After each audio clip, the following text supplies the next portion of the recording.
রাজনীতিতে মৃত্যু কোনো নীরব ঘটনা না। সেই জন্যে রাজনৈতিক নেতার শেষকৃত্য বা মৃত্যু কখনোই কেবল ধর্মীয়, পারিবারিক বা ব্যক্তিগত ঘটনা না। এটা একটা জাতীয় ঘটনা, এটা একটা রাজনৈতিক ঘটনা। এই মৃত্যুর মধ্যে দিয়ে বাইর হয়ে আসে এক একটা মৃত্যুর স্পেসিফিক রাজনৈতিক তাৎপর্য। এই রাজনৈতিক তাৎপর্যটা হইল রাষ্ট্র, ক্ষমতা এবং জনগণের একটা যৌথ ভাষ্য। মাও সেতুং বলছিলেন, সব মানুষকেই মরতে হবে, কিন্তু সব মৃত্যু একরকম না। কিছু মৃত্যু তাই পর্বতের মতো ভারী, আর কিছু মৃত্যু পালকের মতো হালকা। মৃত্যু হলে তার শেষকৃত্য হবে। এক এক ধরনের শেষকৃত্য এক এক ধরনের রাষ্ট্রনৈতিক, রাজনৈতিক, দার্শনিক বার্তা দেয়। কয়েকদিনের মধ্যে আমরা দুইটা বিশাল জানাজা দেখলাম, দুইটা বিশাল মৃত্যু দেখলাম, হাদির আর খালেদা জিয়ার। বাংলাদেশের মানুষ আর একটা মৃত্যু এবং জানাজা দেখছিল, জিয়াউর রহমানের জানাজা। এই তিন মৃত্যুই তাই পাহাড়ের মতো ভারী, সেই জানাজাও ছিল বিশাল।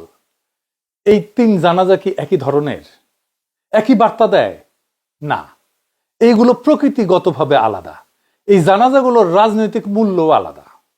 আমি ভাবতেছিলাম যে এটা নিয়ে আমাদের একটা আলাপ হবে জাতীয় পর্যায়ে, দার্শনিক আলোচনা, ফিলোসফিক্যাল আলোচনা। সেটা হয় নাই, একেবারেই হয় নাই। এর ফলে যা হয়েছে, কোন জানাজায় কত লোক হয়েছে, এই ধরনের খুবই স্থূল আলোচনায় পর্যবসিত হয়েছে এই তিন বিশাল মৃত্যুর ঘটনা। আমার ফেসবুকে বিএনপির অনেকে এসে আশ্চর্যজনকভাবে উল্লাস করতেছে, বলতেছে এই যে দেখিস কত মানুষ আমাদের নেত্রীর জানাজায়। কেউ কেউ কইতেছে জানাজায় এত লোক দেখাই না, এখন সবাই তারেক রহমানের কাছে বেরিচ্ছে, বিএনপির বিজয় ঠেকায় কে। কি তামাশা!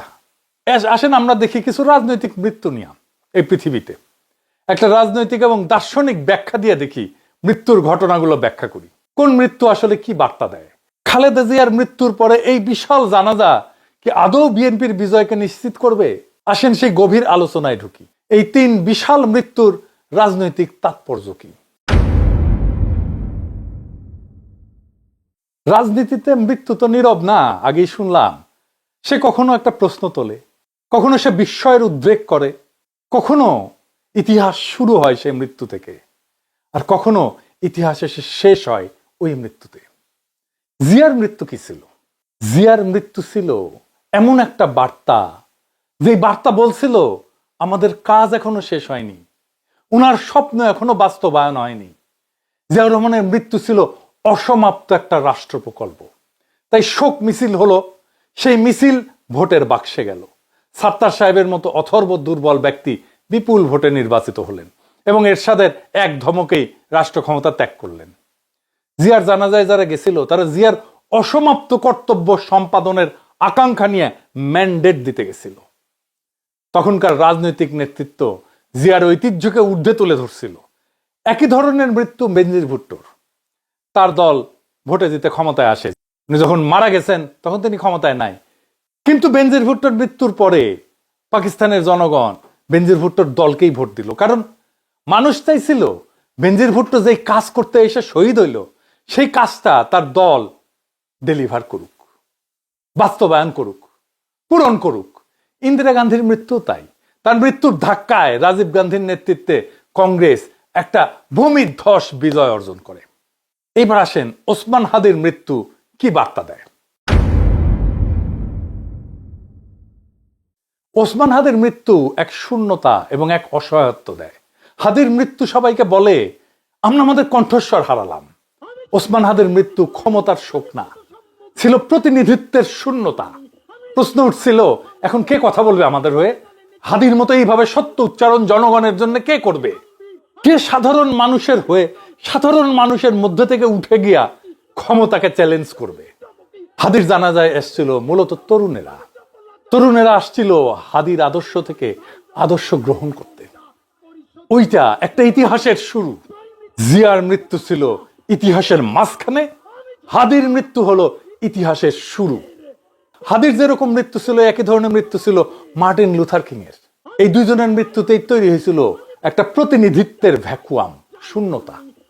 দুইজনেই ক্ষমতার শীর্ষেও ছিলেন না, রাষ্ট্রের আনুষ্ঠানিক কেন্দ্রেও ছিলেন না, কিন্তু সাধারণ মানুষের ভাষার প্রতিনিধি ছিলেন। তাদের মৃত্যুতে ক্ষমতার ভারসাম্য বদলায়নি, কিন্তু জনগণের মধ্যে তার কণ্ঠস্বর হারানোর শোক তৈরি হয়েছে। মানুষ প্রশ্ন করছে অসহায়ের মতো, উনি না থাকলে এই কথাগুলো কে বলবে? আজকে বলে না, হাদির মৃত্যুতে কে আমাদের মতো হয়ে এইভাবে কথা বলবে, কে আমাদের জন্য এইভাবে কথা বলবে? হাদির মৃত্যুতে এসে বলে না সবাই, কে এইভাবে এত সাধারণভাবে আমাদের কথাগুলো আবার বলবে? এইবার আসেন খালেদা জিয়ার মৃত্যু নিয়ে। খালেদা জিয়ার মৃত্যু একটা কমপ্লিটলি ডিফারেন্ট বার্তা দেয়। উনি রাজনীতিতে সক্রিয় ছিলেন না দীর্ঘদিন। ওনার মৃত্যুটা আসলে কি কি বার্তা দেয়? ওনার মৃত্যুটা আসলে কিসের প্রতীক? এই যে বিশাল জানাজা, এটা আসলে আমাদেরকে কি বলে, জাতিকে কি বলে? ওনার মৃত্যু একটা রাজনৈতিক অধ্যায়ের শেষ। খালেদা জিয়ার জানাজায় মানুষ ছিল অনেক, কিন্তু ওখানে রাজনীতি ছিল না, কারণ এটা ছিল ইতিহাসের সমাপ্তি, এটা কোনো সূচনা ছিল না। এখানে একটা প্রজন্ম তাদের কালেকটিভ স্মৃতির সাথে বিচ্ছেদের বেদনা সবার সাথে ভাগ করে নিতে আসছিল। এইটাকে বলে হিস্টোরিক্যাল ক্লোজার। একটা অধ্যায় শেষ হয়ে গেল আমাদের প্রজন্মের জন্য, আমাদের দেশের জন্য। এটা শুধু খালেদা জিয়ার জীবনের, রাজনৈতিক জীবনের সফল পরিসমাপ্তিই না, যেই জনগোষ্ঠী খালেদা জিয়া আর জিয়ার রাজনীতি করে আসছে তাদের সাথেও একটা হিস্টোরিক ক্লোজার। বিএনপির এই মৃত্যুকে তুলনা করা যায় ইতিহাসে আরো দুই মৃত্যুর সাথে, মাদার তেরেসার মৃত্যু, নেলসন ম্যান্ডেলার মৃত্যু, আর তার সাথে একই রাস্তায় দাঁড়ায় খালেদা জিয়ার মৃত্যু, একটা রাজনৈতিক সিলসিলার পরিসমাপ্তি। তিনজনের মৃত্যুই ছিল হিস্টোরিক্যাল ক্লোজার, ইতিহাসের সমাপ্তি, সূচনার না। মাদার তেরেসার মৃত্যুতেও ক্ষমতার কোনো পরিবর্তন হয়নি, কেউ ভোটও চায়নি উনি, কারণ সবাই ওখানে গেছেন ওনাকে বিদায় জানাতে, কারণ ওনার জীবদ্দশাতে যা করার দরকার ছিল উনি করে গেছেন। এই শোক প্রকাশ ছিল কৃতজ্ঞতার। নেলসন ম্যান্ডেলার মৃত্যুতেও সারা দুনিয়া কাঁদছে, কিন্তু ওনার মৃত্যুতে কোনো বিপ্লব হয়নি, কোনো বিপ্লবের ডাকও নাই। ওনার মৃত্যুতে ওনার সংগ্রামী জীবনের প্রতি সবাই শ্রদ্ধা জানাইছে। খালেদা জিয়ার মৃত্যু, সেটাও একই রকম একটা অধ্যায়ের শেষ। বিশাল জনসমাগম ছিল, কিন্তু এই যে শোক, এইটা কোনো সলিড রাজনীতিতে কনভার্ট হয়নি, কারণ এই মৃত্যুর সাথে ক্ষমতার প্রশ্নটা জড়িত না।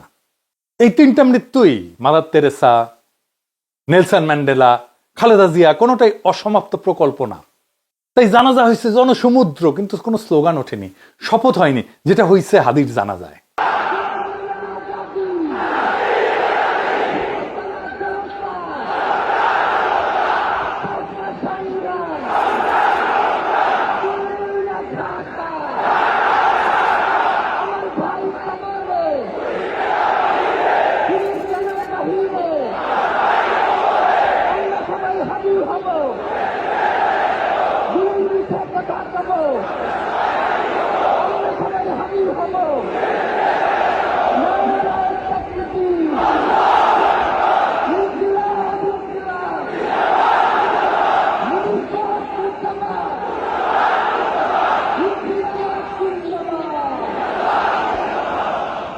পার্থক্যটা শুধু এখানে, একইভাবে মাদার তেরেসার মৃত্যুতে একটা নৈতিক যুগের ক্লোজার হয়েছে, ম্যান্ডেলার মৃত্যুতে এক ঐতিহাসিক সংগ্রামের ক্লোজার হয়েছে, হিস্টোরিক ক্লোজার, আর খালেদা জিয়ার মৃত্যুতে হিস্টোরিক ক্লোজার হয়েছে একটা রাজনৈতিক অধ্যায়ের।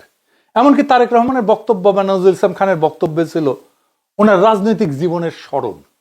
আমি মরহুমা বেগম খালেদা জিয়ার বড় সন্তান তারেক রহমান। আমি আজকে এখানে উপস্থিত সকল ভাইয়েরা এবং বোনেরা যারা উপস্থিত আছেন, মরহুমা বেগম খালেদা জিয়া জীবিত থাকাকালীন অবস্থায় যদি আপনাদের কারো কাছ থেকে কোনো ঋণ নিয়ে থাকেন, দয়া করে আমার সাথে যোগাযোগ করবেন, আমি সেটি পরিশোধের ব্যবস্থা করব ইনশাআল্লাহ। একই সাথে উনি জীবিত থাকাকালীন অবস্থায় ওনার কোনো ব্যবহারে, ওনার কোনো কথায় যদি কেউ আঘাত পেয়ে থাকেন, তাহলে মরহুমার পক্ষ থেকে আমি আপনাদের কাছে ক্ষমা প্রার্থী। দোয়া করবেন আল্লাহ তাআলা যাতে ওনাকে বেহেশত দান করেন। আসসালামু আলাইকুম। খালেদা জিয়ার জানাজায় এসেছিলেন মূলত শোকার্ত 40 মানুষেরা। তারা সবাই খালেদা জিয়াকে একজন ভিকটিম হিসেবে দেখছে, হাসিনার জামানার, হাসিনার ফ্যাসিবাদের সবচেয়ে মজলুমের মুখ হিসেবে দেখছেন খালেদা জিয়াকে। সেই খালেদা জিয়াকে বিদায় জানাতে সব কান্না থেকে ক্ষমতা উৎসরিত হয় না। কিছু মৃত্যু ইতিহাসের ক্লোজার হয়, ভবিষ্যৎ খুলে দেয় না। এগুলোই সেই মৃত্যু যেগুলো পাহাড়ের মতো ভারী কিন্তু নীরব। আমি আবেগকে অস্বীকার করতেছি না, প্রচুর আবেগ ছিল, আমাদের ভালোবাসা ছিল, শোক ছিল, কান্না ছিল, শ্রদ্ধা ছিল, কিন্তু এই আবেগটা রাজনৈতিক না, এই আবেগটা ঐতিহাসিক, হিস্টোরিক। আবার ধরেন কখনো কোনো মৃত্যু ভয় দেখায়, মেসেজ একটাই, এই পরিণতি মনে রেখো, এই মৃত্যু মানুষকে রাস্তায় নামায় না, নীরব করে দেয়।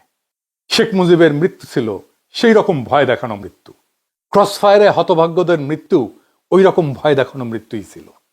আজকের আলোচনার সবচেয়ে কঠিন কথাটা এখন বলতেই হয়, এই যে ভিড়, এই যে জনসমুদ্র, এরা ভোটের লাইনে দাঁড়ানো মানুষ না। এই ভিড় কোনো শপথ নিতে আসেন, এই ভিড় ভবিষ্যৎ চাইতে আসেন, এই ভিড় আসছে বিদায় দিতে, শ্রদ্ধা জানাতে। এই জানাজা বিএনপির শক্তির প্রমাণ না, এই জানাজা বিএনপির হিস্টোরিক্যাল ক্লোজার। এই মানুষগুলো খালেদা জিয়ার সাথে শুধু একজন নেত্রীকে না, নিজেদের রাজনীতিকেও নীরবে কবর দিয়ে গেল।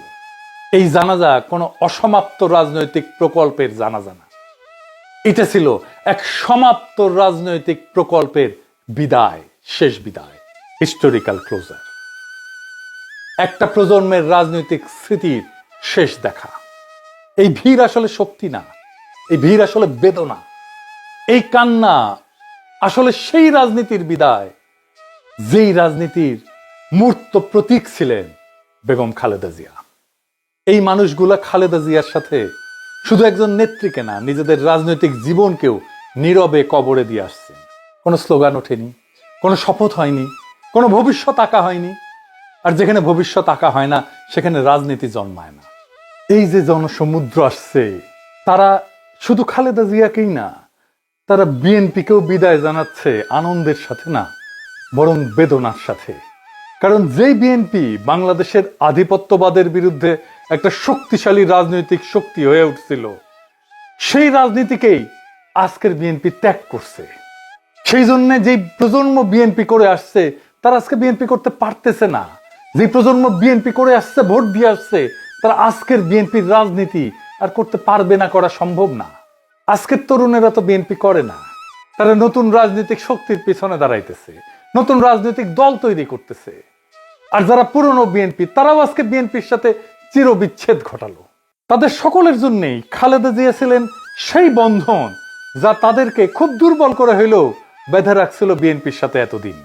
সেই বন্ধন ওই জানাজার দিনে একেবারে ছিন্ন হয়ে গেল। বিএনপির সাথে ওই প্রজন্মের সম্পর্ক শেষ। এটাই ছিল সেই দিনের পুরনো বিএনপি প্রজন্মের সুতীব্র বেদনার উৎস, ওই জনতার দ্বিগুণ বেদনার উৎস। এই ভিড়, এই জনস্রোত, এই প্লাবন, এই জনসমুদ্র বিএনপির পুনর্জন্মের সংকেত না।